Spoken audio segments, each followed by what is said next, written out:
My name is Clara Towson, and I'm a friend of the show. Boom. I am Francisca George, and I'm a friend of the show. Perfect. Hi, my name is Susan Leemans, and I'm a friend of the show. Boom. Yeah. My name is Zainab Sammaz, and I'm a friend of the show. Boom.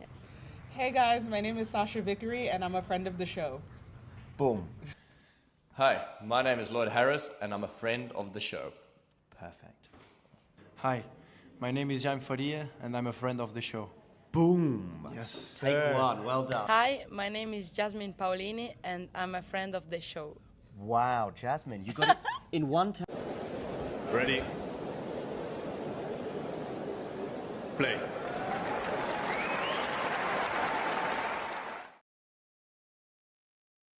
Well, hello there, and welcome to not WTA Weekly. This is not WTA Weekly. This is Force of Habit. Cut, restart. Oh no, it's live. Anyway, hello there. Welcome to Ready Play, and I'm here with my new friend Carson Nix. Carson, how you doing? Oh, can you hear me, Carson? I can't hear you, Carson. Technical difficulties, please stand by. Worst comes to the worst, I can monologue. I can't hear you, mate. I don't know whether it's definitely not me, I don't think. Okay, well, this is going well so far. So Carson will be with us as and when things go, as and when he kind of gets his sound working. Either that, or if you could hear him and I couldn't hear him, please tell me, chat, because then that's a problem with me, and then you might have to have Carson monologuing. But yeah, it's a good time for first hour before Australian Open. We like to sort of ease ourselves into the day of play in Australia.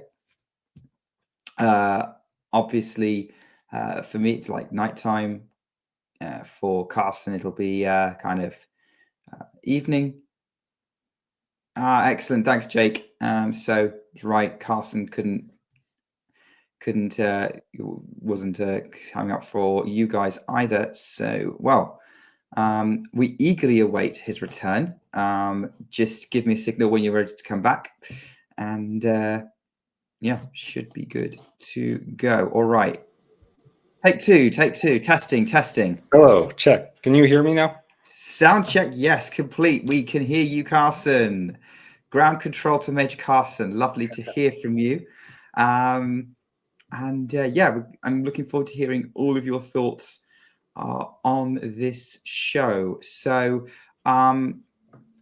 let's start off. So we were talking just before we went on live about 5-set matches, and look, actually we were talking about like you often have to miss night session matches because they're often past midnight your time.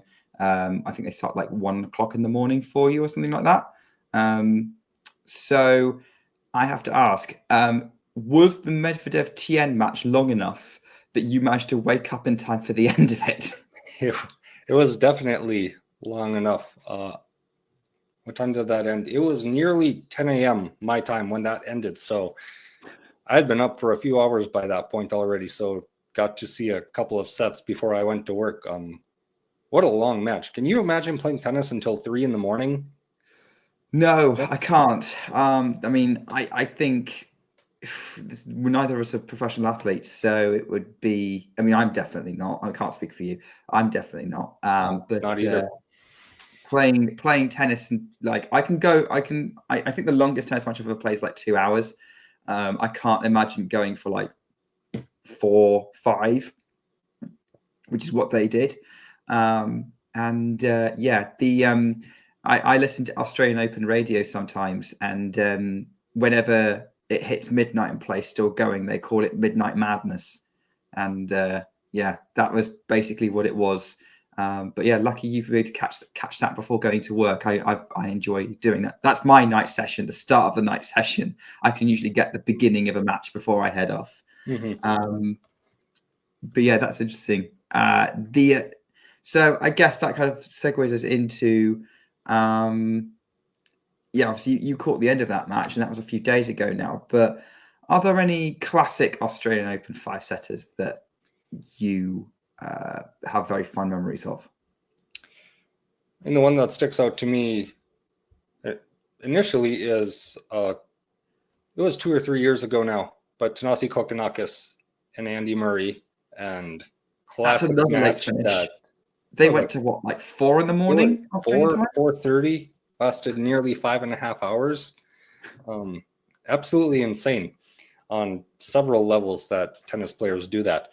But that was incredible, and the match was great. But also just what happened afterwards it was a bit of a resurgence for Andy Murray. He ended up having a decent year coming off of that. That's one. Obviously, both of Medvedev's finals are very memorable for their own reasons. And I mean, just very different matches, weren't they?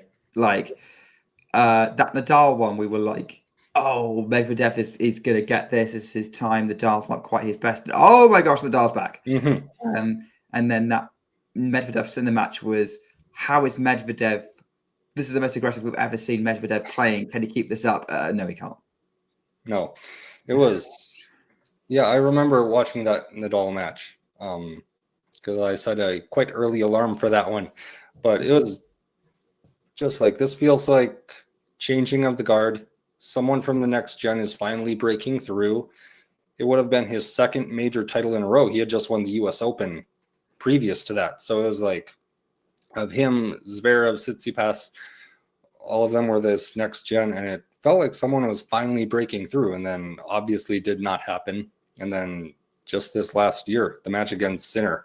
I mean, Sinner coming back from the dead, telling his coaching box that he had no legs left on him, about to go down was it a double break, I think, in the third set, and then somehow saved that game and ended up winning the match.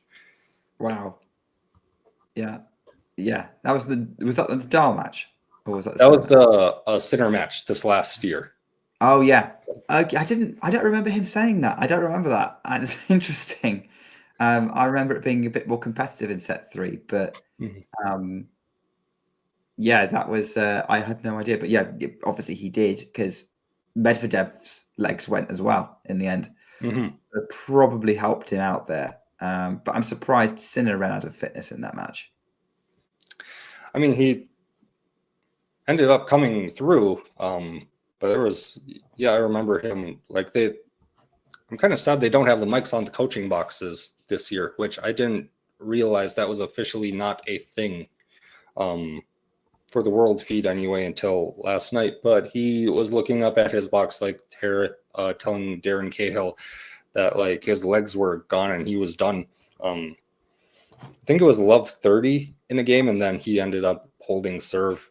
And then, I mean, the rest is history. Medvedev, I mean, during that match, he set the record for most time on court in a tournament ever. So he was not in the best of health at any point. Are there any, like, 5-setters that stick out to you that you're like, this is, like, incredible what's happening? I mean, from Australia, the Nadal Medvedev match from 2022 is probably the most recent one. And the Murray Kokkinakis one from most recent memory.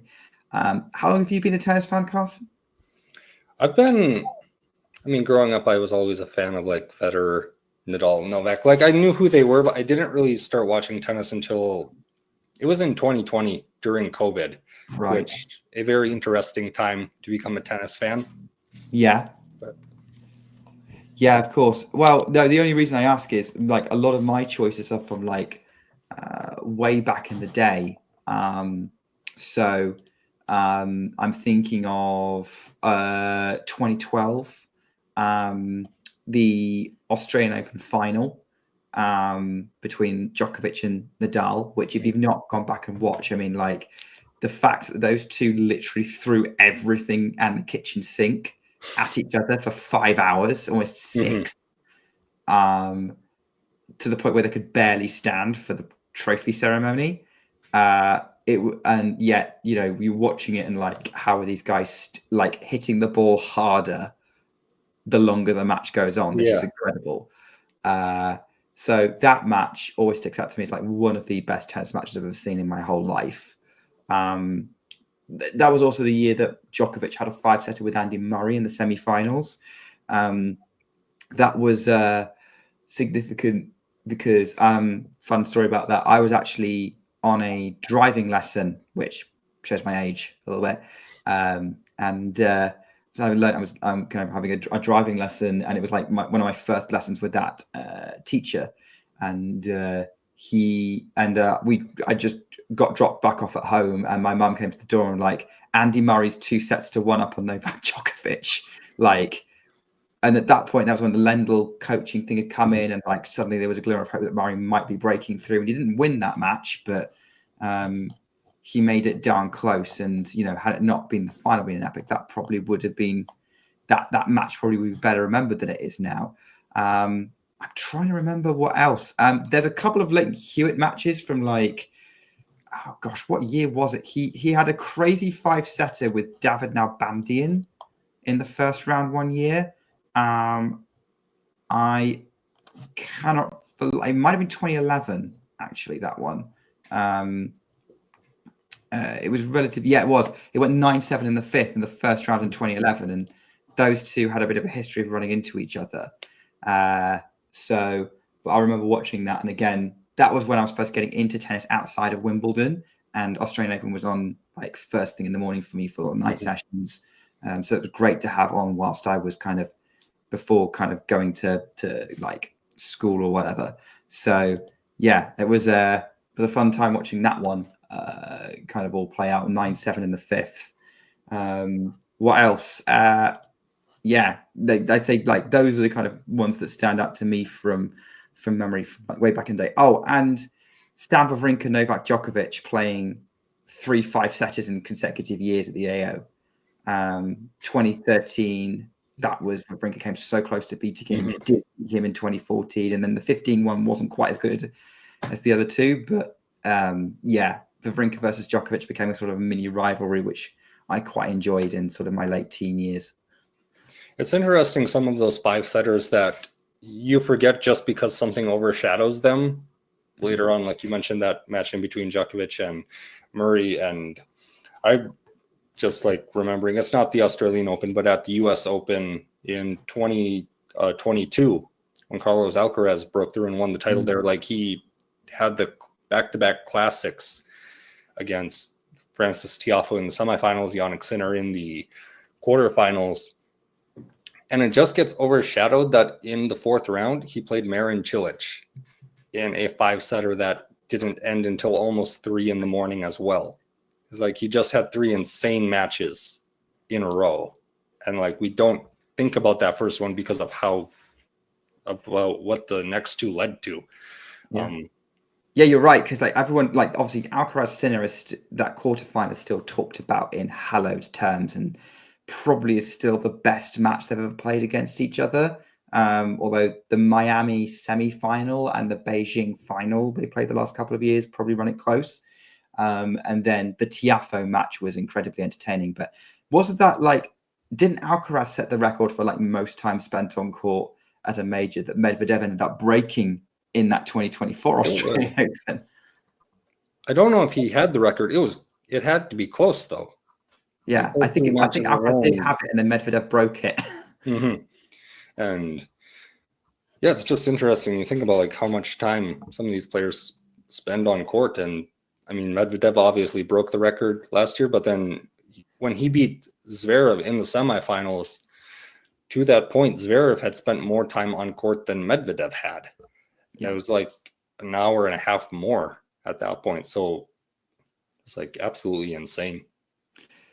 We were thinking about some of these like epic 5-setters in these long matches, and quite often the ones to remember are the ones in the night sessions. And that's not surprising because obviously that's got the most atmosphere. That's where you got the crowd. You might have a big final.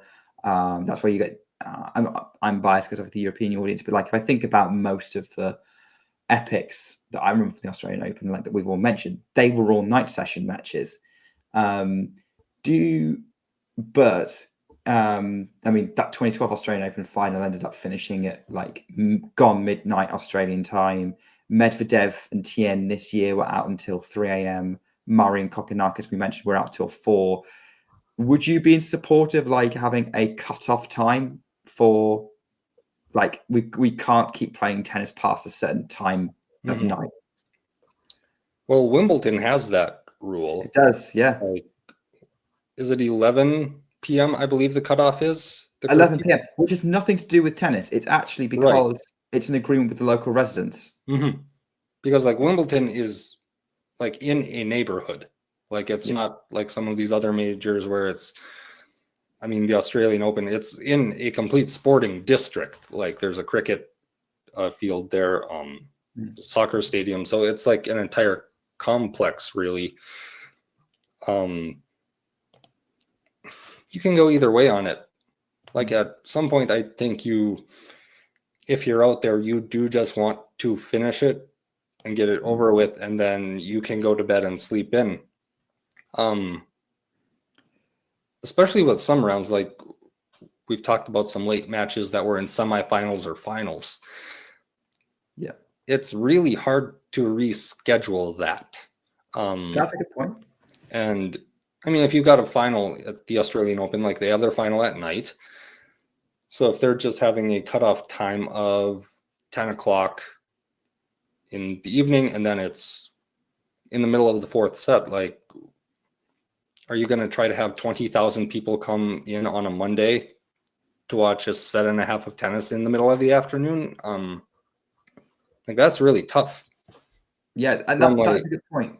I hadn't thought of that because, like, I think most of the time we talk about scheduling like that, it's when we talk about the early rounds where these late finishes have a real impact on players' recovery and like chances for the rest of the tournament.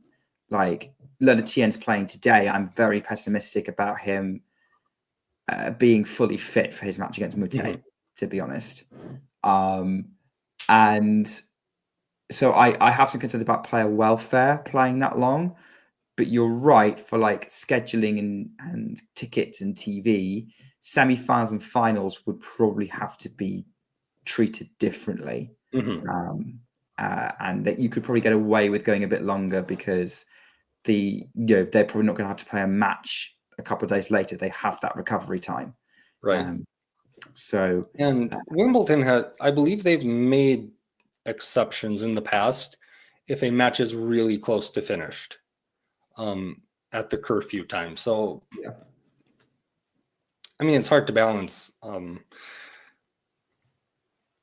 It's easier early on in the tournament because you can almost treat it like a rain delay of sorts, and then you just like slot it into the order of play and set it sometime later on in the afternoon so the players have a little bit of recovery time and don't need to be at the grounds right away in the morning after playing really late. But I mean, when you think about player welfare and everything that they need to do after the match is done, like Tien and Medvedev finish at almost 3 a.m. There's the on-court interview, and then you need to go back to the locker room. You need to eat some food because realistically, you haven't eaten in about 8 to 10 hours now. You need to do post-match treatment. You have your press conference, any cool down routine that you have, then you have to go back to the hotel. And I mean, there's no way that Leonard Tien went to bed before 6 a.m. No. Which is insane. And then I don't know. The times when I've tried to go to sleep at 6 p.m. is usually, or 6 a.m. is not when I've gotten the best nights of sleep. And it's not like you can just like recover and get 8 hours of sleep. Then like you do have to stay on somewhat of a schedule. Like it's really tough. Especially when you're playing, you don't know when you get scheduled again. Like Tien's playing a day match, so he can't change his body clock. That's probably why. I mean, like you mentioning all the players as well, like Ghosty, who's a regular who's kind of long-standing member of the channel, has got a really good point here about like think about all the other people who have to stay up late as well. Like umpires, officials, the ball kids who are there. Like they are staying way past And they are any time literal you've met any kids. child normally. Like they're not adults. Like these are actually like teenagers and kids that are running around the courts until very early in the morning. Yeah. It's I've been to the US Open a couple of times, and so I've gotten to be at a couple of these matches that do go until 1:30 in the morning. And I mean, there was one last year. I forget who played in the men's match, but it went really long.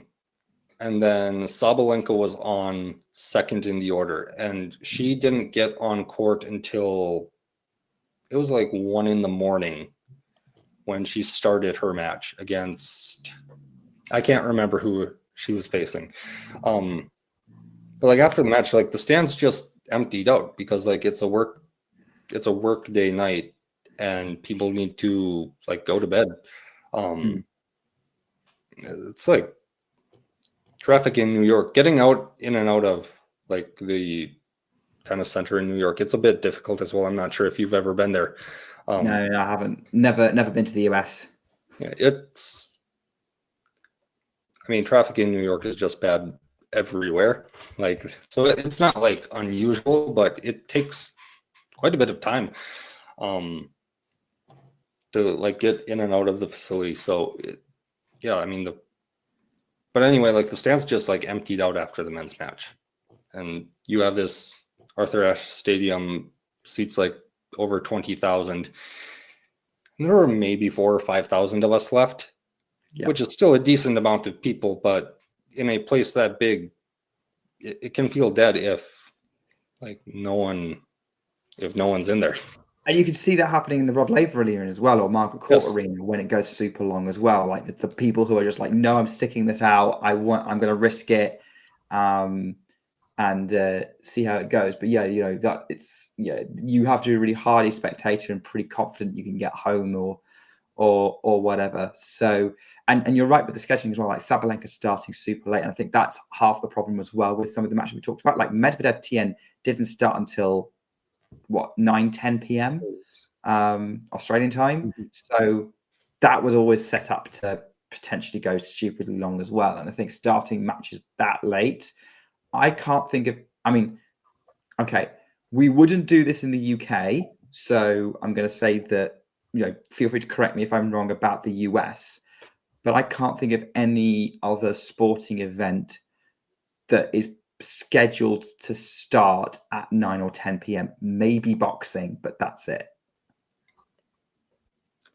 And that's a much shorter run time. Yeah, boxing, UFC, which like same lane of like fighting sports, will start later.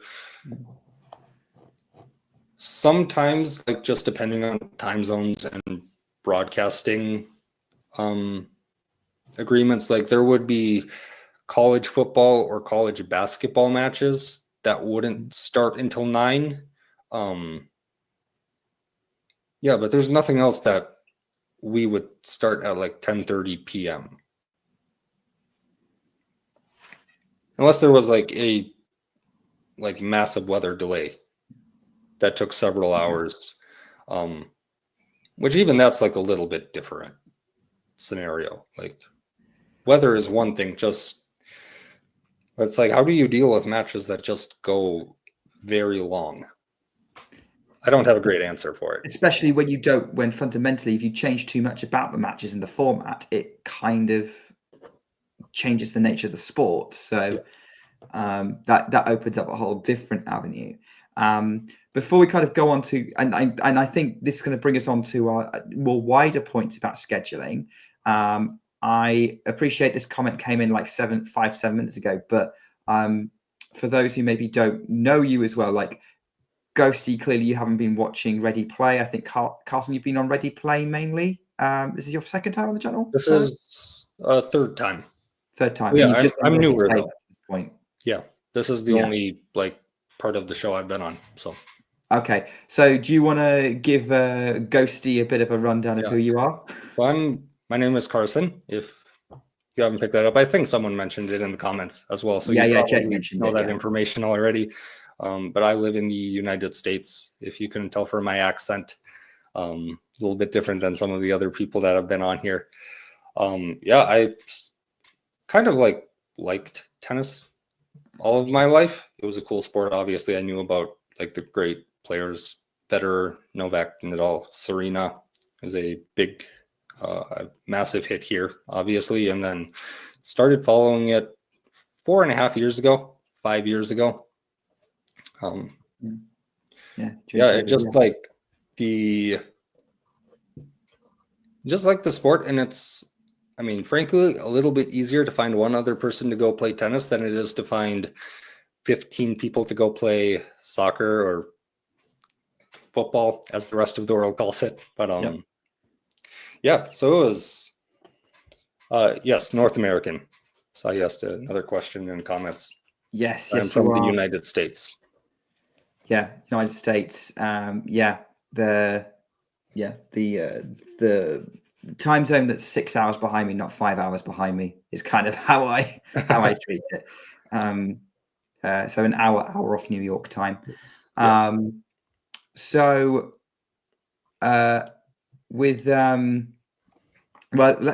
try and go back to scheduling then. And obviously we talked about late night scheduling, but you have an issue with scheduling in general, don't you, Carson? I do. We'll see how many friends this makes me, but I think the scheduling at the Grand Slams has always been a little bit biased towards men's matches, and we talked a little bit about this in messaging earlier today, but it's really stuck out like the last 2 days with, I mean, yesterday it was every court that had singles had the women's match first in order of play, and then the men's match second, which I think kind of sucks.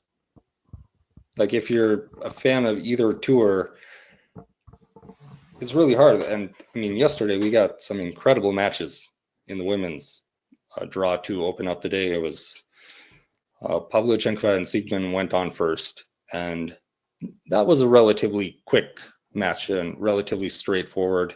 Then it was like half an hour later, you have Donna Vekic and Diana Schneider go on, and then Sabalenka's going on at the same time against Clara Tauson. And then a little bit later, it was Paula Badosa and Marta Kostyuk that went on. I think it was just half an hour after them. So you have like 3 really good matches happening.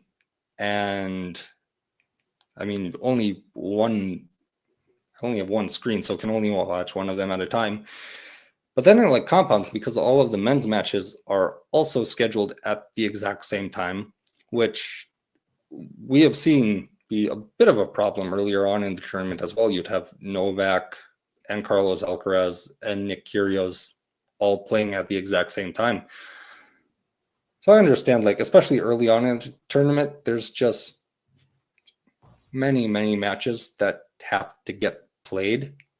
And in a way, it is part of a good problem because it means that more players are marketable in the sport on both sides. But it seems like there's not a ton of balance in between scheduling men's and women's matches at the same time. So to me, it feels like you could market better if they were staggered a little bit. Where even if you were like primarily a fan of the women's tour, if the matches were staggered, you could see more. If you were a fan of the men's tour primarily, like, you could see more of the players if it was just staggered a little bit more. I know, like, I think the main pushback on it is like the men's matches for the finals and semifinals happen a day after the finals and semifinals matches for the women. And so there is a point in the tournament where the women have to play earlier just so that there's a little bit more equal rest time, especially on the women's tour, because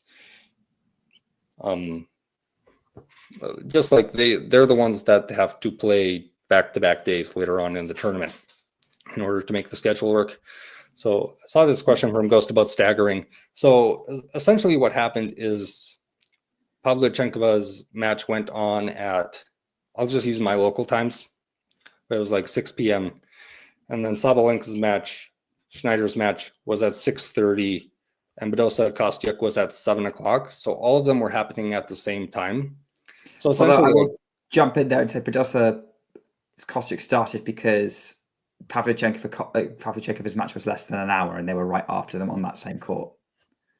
Were they on the same court? They were on the same court. Right. I thought, for some reason, I thought they were on different courts.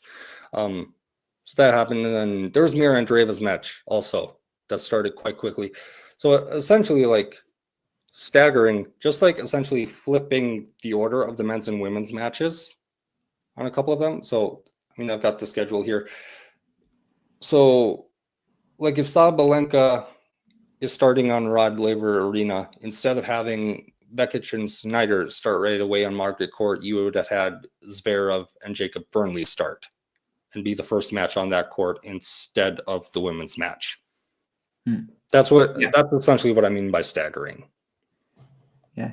And Kirit is also asking the same sort of questions here. This is a pattern I've noticed in Grand Slams. It's not just the Australian Open who does this. Yes. Like every Grand Slam does this. For some reason, they always put women's matches across the board at the same time early on. And as someone who generally watches more women's tennis than men's tennis, it's frustrating because quite often there's 2 matches happening or even 3 that I'm like, oh, I really wanted to watch that one at the same time.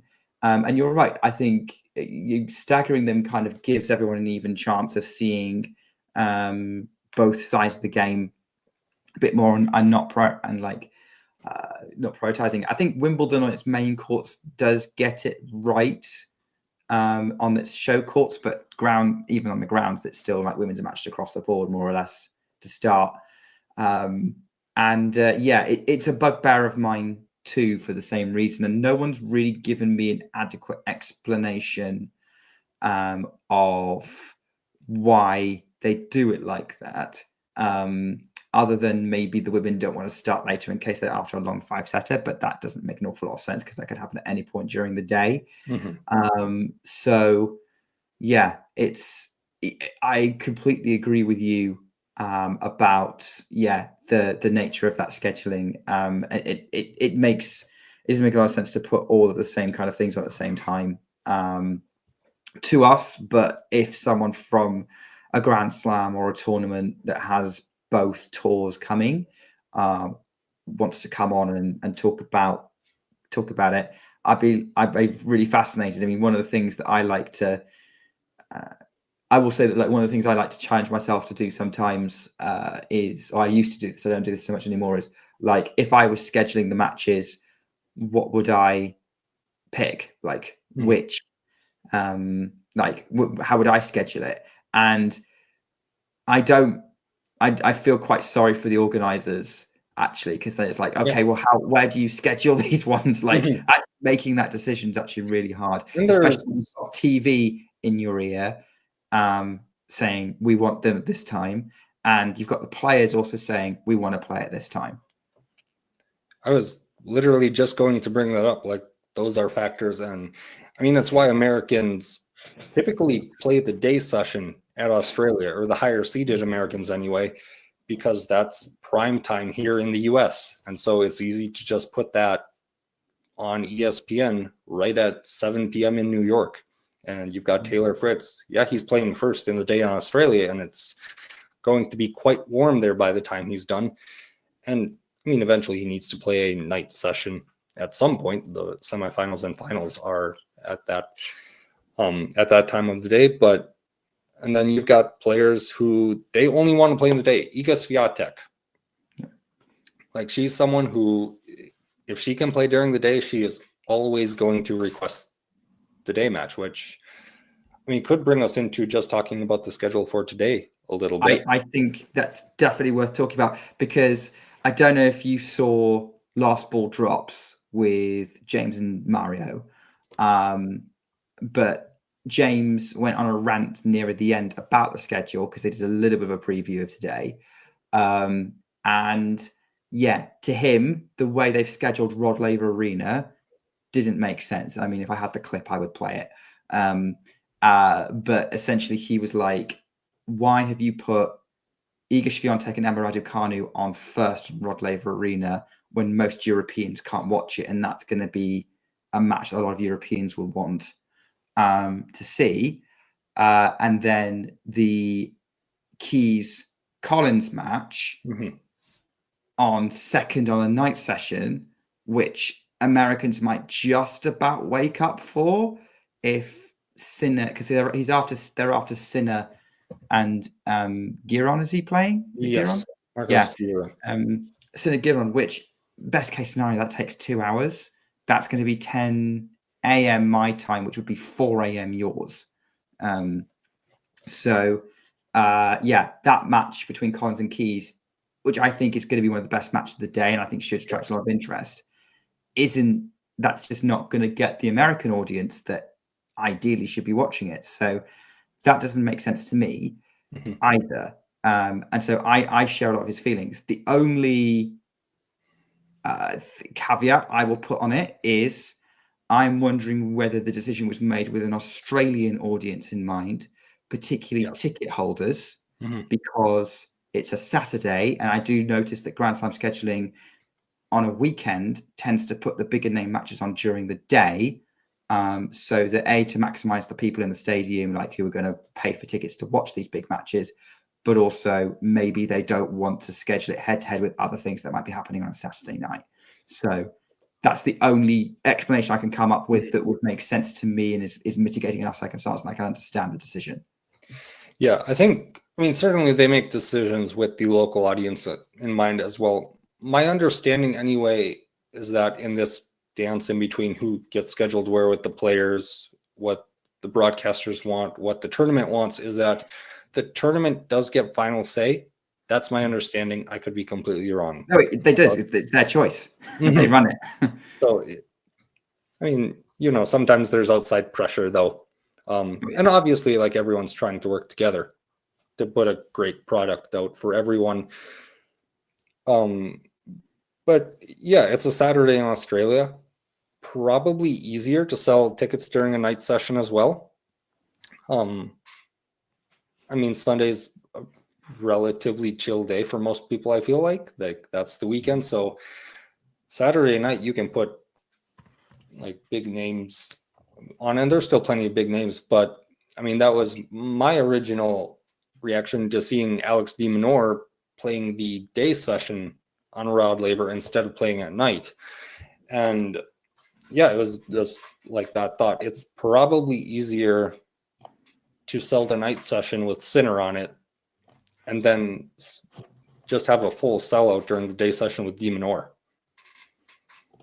And I'm sure that they have so many metrics and analytics that tell them like who is going to be watched and who's popular on courts and who they can sell tickets for. So yeah, there's that side of it. If anyone has any resources on the business of running tennis tournaments, I would love to read it because it's a subject that absolutely fascinates me. Maybe one day that will be, maybe that's something I'll get into, but although I could imagine that being a complete nightmare, especially if you're trying to run something like a Challenger or a 250 and you're living hand to mouth, more or less. But yeah, so we've kind of got an idea of, like a book ghosty or even like a magazine article or something, or web piece. Or if someone from one of the tournaments wants to just come on and tell us how they do it, like that's great as well. I think I did an interview with the guy who ran the Birmingham, I don't know if he's still in charge of it, but who ran the Birmingham 250, WTA 250. It's now going to be a Challenger under 125K from this year. And we do have an interview on the channel with the tournament director of Winston-Salem from a couple of years ago, which I should probably rewatch because that'd be quite an interesting chat. They didn't get a lot of views, but it maybe need to go and rewatch some of those because that would be really, really interesting. But I don't know if we really dug into the business behind it or whether they'd be open enough in talking about that sort of thing. Yeah. It would be very interesting to kind of have that discussion. I think a lot of these kind of stories that we hear are kind of from people from behind the scenes who will talk to journalists or people in the know who will share in the media as much as they feel able to. Because obviously the medias are the people also putting the pressure on. Yes. So, they're it's also not an unbiased opinion. No. And I think that is important to note. And I think also which country you're in will define it. Like, I would imagine Polish and British media are somewhat annoyed by the Swiatek-Raducanu scheduling. I don't know how annoyed the US media is about the Keys Collins scheduling or the Shelton scheduling, because Shelton's due to start at midnight your time, right? It's around that time, or his not before time, I think, is midnight, which obviously could go later. But the good news is you can watch Taylor Fritz. I can. Tell you what, since we're kind of already doing this, let's dig into let's start digging into the day ahead, because we've got about 15 minutes before the players walk out on court on John Cain Arena for the first singles match, which is Alex Michelsen against Karen Khachanov. Which, by the way, I'm going to say this now. Michelsen, after beating Tsitsipas, has been completely eclipsed by the three guys who are younger than him, Fonseca, Menchik, and Tien, and it's been completely forgotten about. And Tsitsipas is no longer top 10. It's not quite the same results, but I do think the sort of result, but it's kind of the next best thing almost. So... I think of the young guys who are making waves in this tournament, Michelsen might have the best chance of making round 4. Yeah, it's interesting. Like, Khachanov is still on his way back a little bit. Last year was a struggle for him in some ways, and then had a decent end of the year. And then, I mean, talking about insane 5-setters, he and Dan Evans had a classic matchup. Was it the first round of the U.S. Open, I think? Yeah, that just went on forever. Yeah. It was nearly 6 hours long. It's the longest match in U.S. Open history. Khachanov, I mean, he's made the semifinals. Yes. A couple of slams. Yeah, 22 U.S. Open and 23 Australian Open. Yeah. So, I mean, this is a player who the number beside his name is 19. He's a little more dangerous than that. Struggles with consistency, but at these slams, he shows up. So he's hits the ball really big, really good serve. Michelsen will be an interesting matchup for him. Michelsen was already ranked in the low 40s, so I'm not sure where his live ranking is at the moment. Not off the top of my head, sorry. Yeah, I believe he's up a little bit, and he should be. Yeah, I mean, just a bit of an unorthodox player in style, and then a little bit unorthodox in shot selection as well, which it's working out for him. So, is he a bit like a Jensen Brooksby in that respect? I think yes, just hits things a little bit bigger. Which is partially due to physical size. like Michelsen is, how tall is he? I don't know off the top of my head either. I think he's like 6'3", which is a very different number in meters. We do feet here. Yeah, well, don't need to dwell on that for too long, but yeah, I think this is an interesting match to kick off the day. All right. I'll tell you what, you've said, I'm going to get the matches up on the screen. You've said that you have one screen, Carson. So you have very limited options. So I would be interested in knowing how you are going to be using your one screen today. I think, well, first half an hour will likely be Mickelson Khachanov.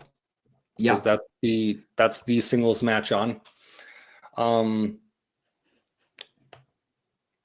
I feel a bit of an obligation to watch Navarro and Ons Jabeur. That will be interesting. For those of you who maybe didn't watch last weekend, right before the first day of the Australian Open, I made a wild prediction that Emma Navarro is going all the way to the finals. So far, she's got 2 wins, which is a good thing. Has not necessarily looked great in either of them. But it will be an interesting match. Ons Jabeur, she's still a very difficult player to play against. Just worried that at the end of the last match, she didn't necessarily look the best physically. So I haven't heard anything. Well, no, but Jabeur didn't look great either. So yeah. Oh, you talking about Jabeur? I thought you were talking about Navarro. Oh, sorry. Yeah. Yeah. I think that Navarro pick is starting.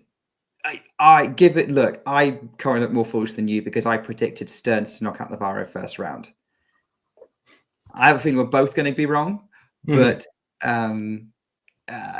But like your faith in Navarro has beaten my faith in Stearns this time round, and also. But I predicted Jabeur to make the quarters, but yeah, that potential physical issue against someone like Navarro is going to be a problem.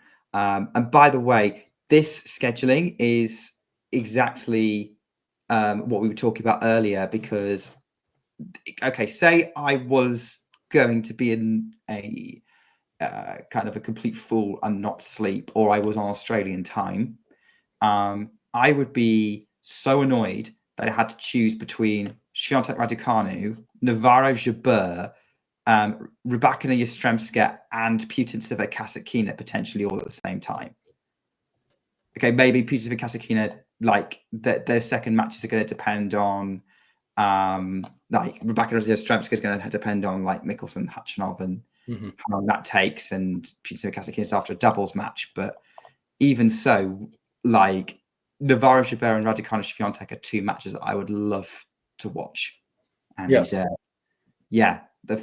I could probably dual screen it, but your attention is a bit more divided in that situation. Yeah, there are things you just don't pick up on when you have a multi-view with like 2 or 4 matches happening at the same time.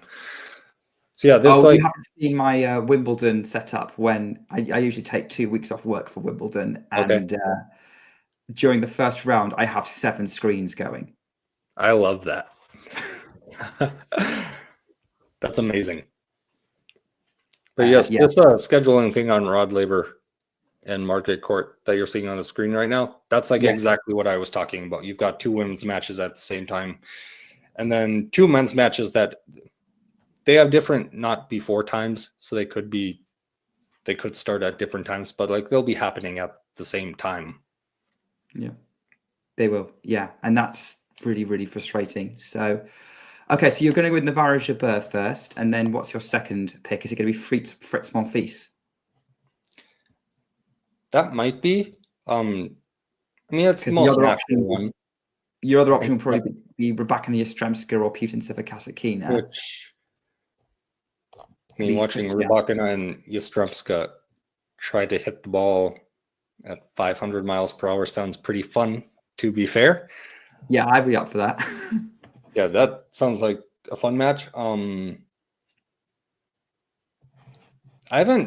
actually haven't watched any of her matches yet, but I kind of do want to watch Eva List play Jacqueline Christian.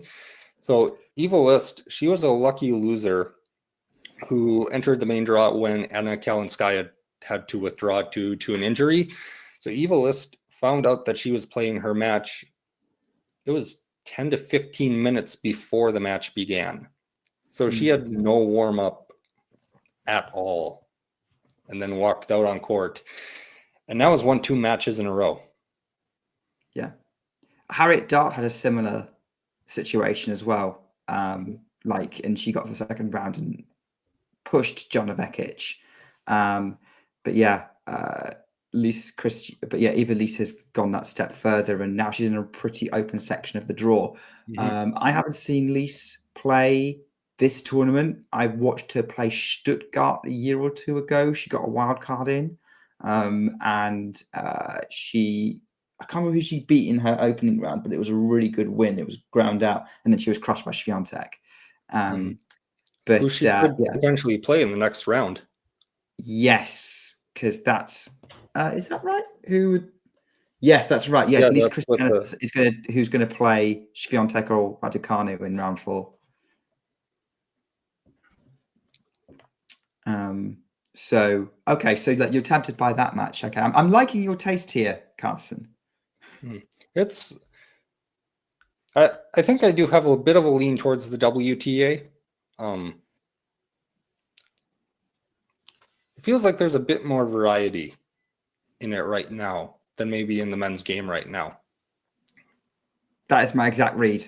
I watch way more WTA because the variety of different styles on display and tactical battles, and I think it feels a bit closer as well a lot of the time. So I'm completely with you on WTA. We've got to get you on WTA Weekly. Oh, I'd love to be on. But what are you going to be watching today? Well, do you want my fantasy or my reality? Both. Okay. In a fantasy world, say I'm on the right time zone, or I decide I don't care about sleep, I would be watching Raducanu Swiatek first, with an eye on Navarro Jabeur. I think I would definitely be switching over to Navarro Jabeur if that match goes on longer. And I don't think it would be a surprise to anyone why I'd be watching Raducanu Swiatek. But then after that, I think I'm kind of with you. I would be torn, like Fritz Monfils, having Fritz Monfils, Rybakina Yastremska, Putintseva Kasatkina all on the same time. That's a really hard choice for me. Because like you, I'd be interested in seeing like Rybakina Yastremska hitting the cover off the ball, and then Putintseva Kasatkina kind of grinding it out between the two of them as well. This is like one of the beauties of the WTA. 2 matches that would be good for very different reasons. So I genuinely don't know which one of those 2 I'd pick. Probably pick Rybakina Yastremska. If that's a complete mess, go to Putintseva Kasatkina, and then maybe pick up Fritz Monfils from set 3 onwards. Is probably what I would do, or set 4 onwards, depending on if we get any deciders. I'd then probably be watching Shelton Musetti, and then night session Svitolina Paolini, and then Keys Collins. That Keys Collins match is going to be a lot of fun, I think. Yes. It's obviously they're 2 fairly well-balanced tennis players, so it should just be a good matchup from that point. But then, especially after what happened a couple of nights ago with Danielle Collins and the crowd, it'll be interesting to see what reception that she gets out there. Yeah, I agree. It's interesting to see whether those Aussie fans who turned up care, because they probably won't be the same as the ones who watched her play Destiny Iova. Keys Collins, it was interesting. So when I was filling out my bracket, I called this match happening. I thought we'd get this 3rd round, but I really struggled to know which way this was going to go. Like, it was a 51-49 at the time, and I still feel like that's now. Interestingly, most people I've talked to, at least when we were doing our draw previews, like Mario and whoever, went with Keys to win it pre-tournament. I went with Collins. And I think as the course of the tournament's gone, I'm increasingly happy with that pick. But I think it's going 3. I don't think either of them are winning in straights. No. Barring injury or anything like that. I think it's going 3. Yeah. I don't know who I think is going to win though. Yeah, I don't. It's going to be so. Yeah, it's so tough to call who wins it, and then the winner of that plays either Raducanu or Yastremska, which is going to be a good match, whichever. It's probably Raducanu because Raducanu's slightly more consistent than Yastremska, but Yastremska could redline it. But Raducanu against either those two, I think that's where Raducanu is really going to get her mettle tested this tournament. I mean, she's had maybe the easiest draw of anyone so far. Of all the top players, yeah. Yeah, she played a 16-year-old in Emerson Jones, which she put up a good fight for a little bit, and then that quickly snowballed out of control. And then she played 17-year-old Eva Jovic, who's from the US, and I think that one was 1-1. So Yeah. that was a quick match. And then Jovic was 11-3, 17-year-old. You're right. Emerson Jones was 1-1, I believe, then. Yeah. But yeah, it's basically like Rebecca's out there to test the new blood. Yes. The match against Yastremska, though, it'll just be interesting. Because when Yastremska is redlining, she can play well and sustain that level for a long time. I mean, she made the semifinals last year, which is insane to think about when you think about her and what most people's perception of her is. Grand Slam semifinalist probably isn't like the first thing people think about when they think about her. Yeah. Raducanu or Yastremska? Yastremska, because she made the semis last year. She did. And I remember she made semi-finals and like everyone was like, oh, fine, she's fulfilled her potential. Because I remember Yastremska made some waves as a youngster. And it just, I think the thing is Yastremska kind of fits in that sort of Ostapenko kind of category where she hits the ball big all the time. And on the day when it works, it's amazing. And when it doesn't, it really doesn't. And she has to have a purple patch to really kind of string some matches together. I think, it'd be interesting to see which Yastremska turns up. I think that's going to be the most important thing. Mm-hmm. But yeah, you asked me if I fancy my reality schedule. My reality schedule is when we're done here, I'm going to bed. I'm then going to sleep, wake up ideally around 7 or 8, and watch Iga Emma. And then I earlier the better, because then I can try and pick up some of the live matches, what's going on. I think generally what I do is I look at the live score, like what's happening live, make sure we aren't in an epic that I'm missing. And if we're not, then I'll go back and watch the earlier matches. So Iga Emma, and then try and catch up as much as I can on what happened, and then maybe try and catch some live tennis like Svitolina Paolini or Keys Collins. So if there's any epic happen whilst I'm asleep, let me know. Do you try to avoid seeing the scoreline then before you start watching the match, or are you just like, if you see it, it's whatever? I try to avoid it. The first thing like I actually, because I had to work, so I when I woke up this morning, I had time to watch one match before going to work. I was exhausted anyway because I tried to stay up to watch Sabalenka Towson, fell asleep midway through the first set, woke up in time for the tiebreak and went, there's no way I'm finishing this match if this is going to be the kind of match this is. Went to bed at like just before 2 a.m., woke up at 7 a.m., finished watching the match, went to work. But the other match I was struggling to choose was whether I was going to watch that back or Schneider-Vekic, which I didn't know the score. I was like, well, which one do I watch? I think I started Sabalenka Towson. There might be an upset here. I'll catch up with Sabalenka Towson. And then I think one of the commentators said the result of Schneider-Vekic whilst I had, because I worked from home today, so I had some matches on the background, and I think, which match was it? I think it was the Pegula Danilovic match. The commentator said, "Oh, Vekic won," and I was like, "Okay, fine, never mind then." So I watched Vekic Schneider before coming on tonight, and yeah, I that was a really good match. Yeah, it was such a good match. Like, I didn't matter. I knew the outcome. It was every point was worth watching. Mm-hmm. And every point was worth watching. I do not regret watching that match. I think that's been the best women's match of the week so far. I think I agree with you. Yeah.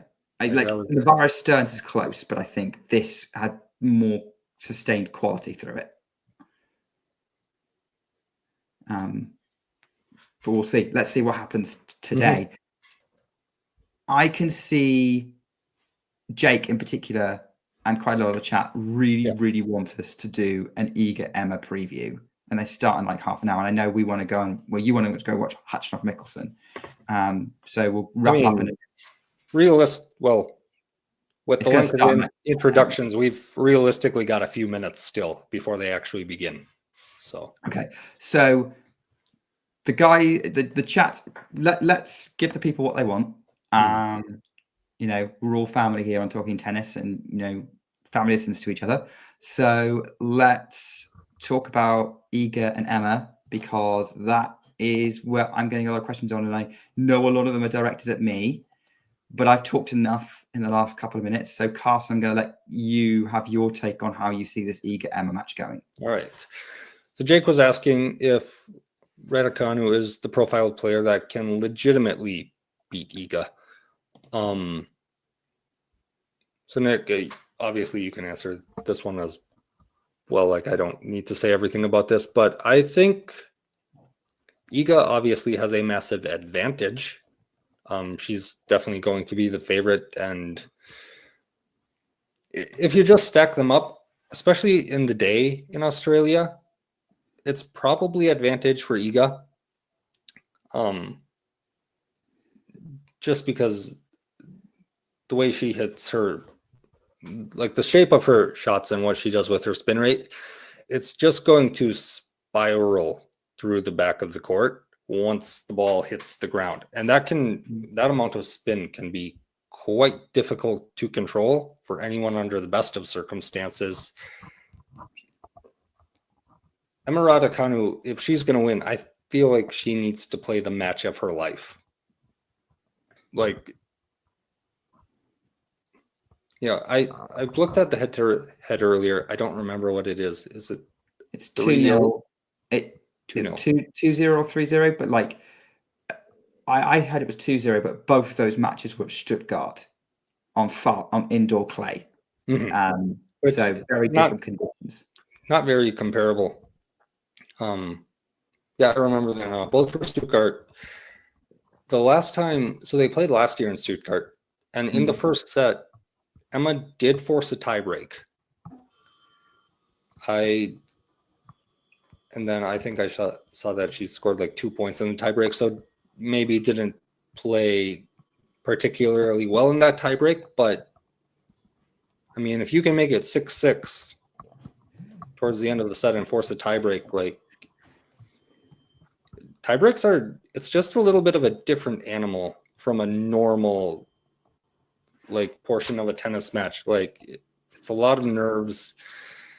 You just have to be very, very controlled sometimes. And I mean, anything can happen. We've seen some strange results when it comes to tiebreaks. I mean, think back to last year, Anna Blinkova taking down Elena Rybakina in, the longest tiebreak ever. But just in like a normal match, like, you probably pick Rybakina to win it, but it's tie breaks and there's a lot more nerves and pressure once it starts getting into set and match points.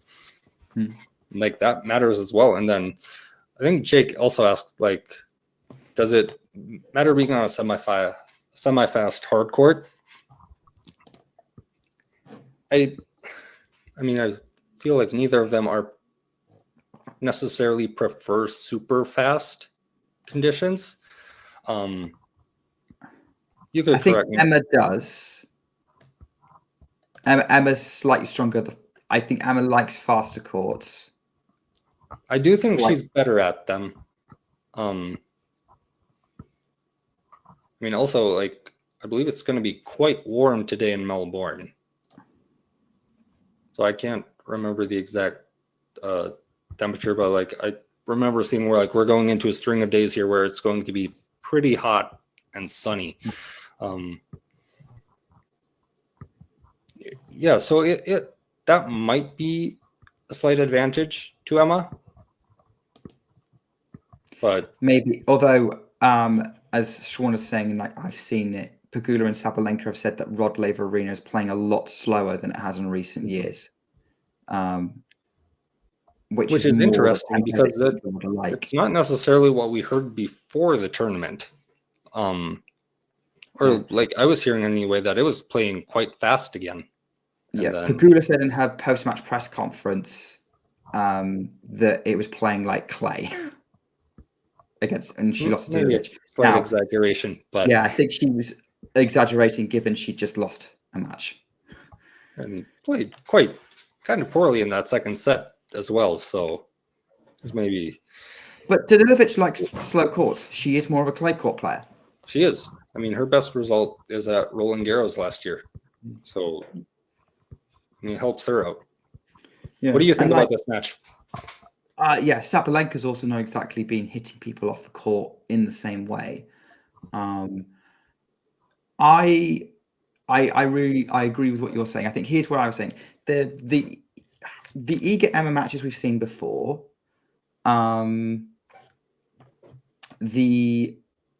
what we've seen is Emma is having to do her best to try and keep up with Iga, and she can do it.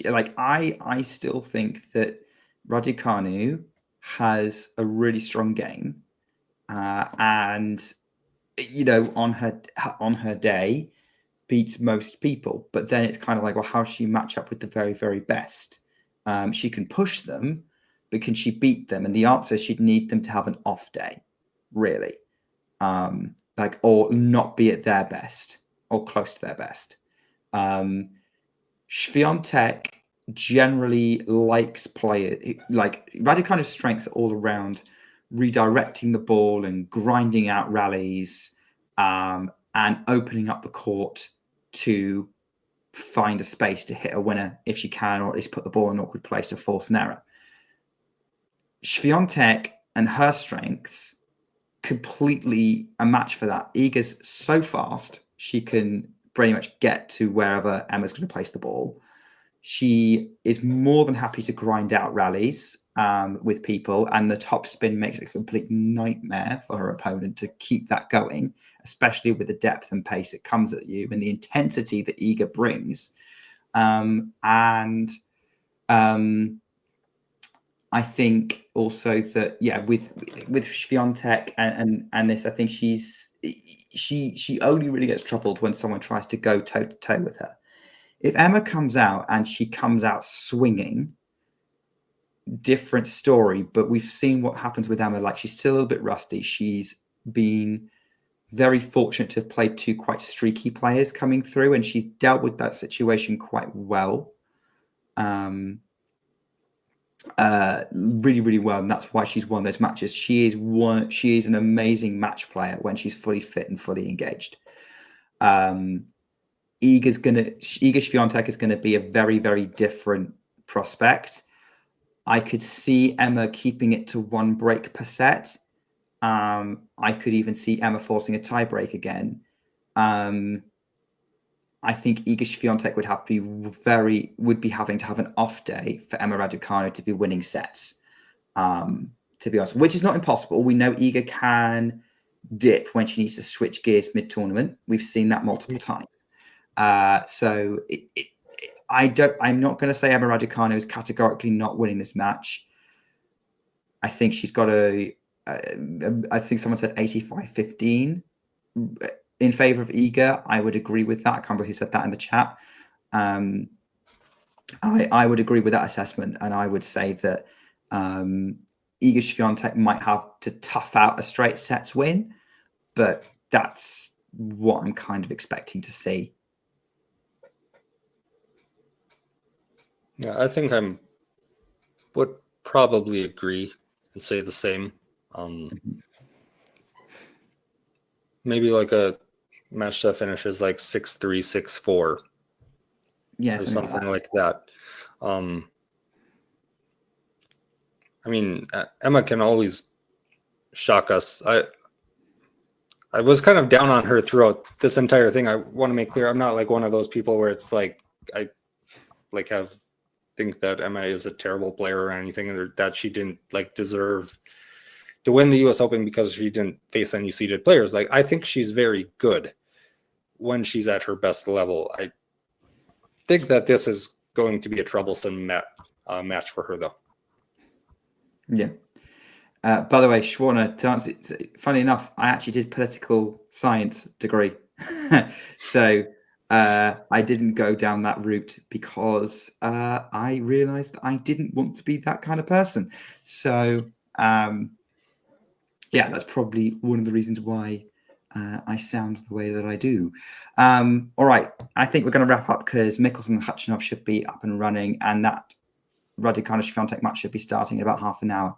So, yeah, Carson, thanks for coming on and getting us ready for play today. Yeah, thank you for having me. It's a lot of fun.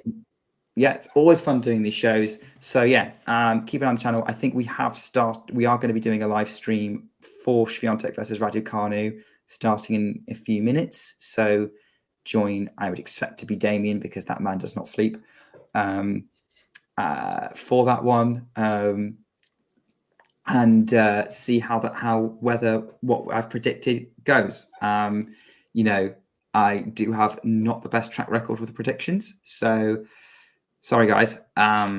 So we'll see how it goes, and then yeah, we'll see if there's any other live streams today. And last ball drops will be on after play finishes for all the action to be wrapped up.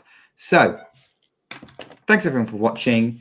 I'll see you. Carson and I will probably see you another time. In the meantime, take care and keep talking tennis. If you enjoyed this video, make sure you hit that like button. Don't forget to subscribe and click that notification bell so you don't miss out on all things tennis.